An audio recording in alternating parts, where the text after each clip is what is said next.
ఈ మధ్యకాలంలో దొంగ స్వాములు ఇట్లా ఇట్లా వాళ్ళు పీఠాలు పెట్టుకొని వాళ్ళంటూ సపరేట్గా పెట్టుకొని జనాలను మోసం చేసే ప్రక్రియ, అంటే దీని ద్వారా ఎంతో ఆర్జించే ప్రక్రియలు చేస్తారు. వాళ్ళ పట్ల మీ అభిప్రాయం ఏంటి? దీన్ని ఎంతవరకు నమ్మొచ్చు పబ్లిక్ అనేది? ఇప్పుడు మీకు ఇందాక ఉదాహరణ చెప్పాను చూసారు, ఇప్పుడు బొట్టు పెట్టంగానే తగ్గిపోతుంది, అమ్మవారు నాకు ఈరోజు కనపడింది, అమ్మవారు నాకు ఈరోజు కనపడి నాకు అమ్మవారు చెప్పింది అని అంటారు కదా.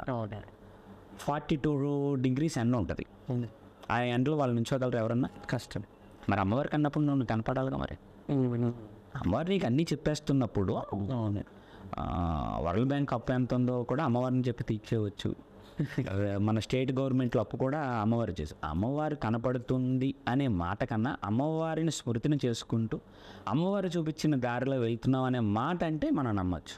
ఓకే. అంతేగాని అమ్మవారు నాకు ఈరోజు చెప్పింది, నీకు ఈ పని చెప్పింది అని అంటే డైరెక్ట్గా మనం ఎందుకు, మనం డైరెక్ట్గా వెళ్ళి గవర్నమెంట్లో కూర్చుంటే అప్పులన్నీ తీర్చేవచ్చు, ఏ ఆకలితో పని లేదు. ఆవిడని అడిగి ఏదో ఒకటి చేసి అది కరెక్టా కాదా అని చెప్పి మన స్వామీజీల్ని మఠాధిపతుల్ని మోసం చేశారని మనం అనకూడదు. ఎందుకు అంటే ఈ రోజున ఈ 5,000లో 1,000 మీ వెనక చూపిస్తే మిగతా వెనక 4,000 మన ఇంక చూపిస్తాయి. అంటే ఆ విజ్ఞత మనం తెలుసుకునే జనాలను బట్టే ఉంటుంది.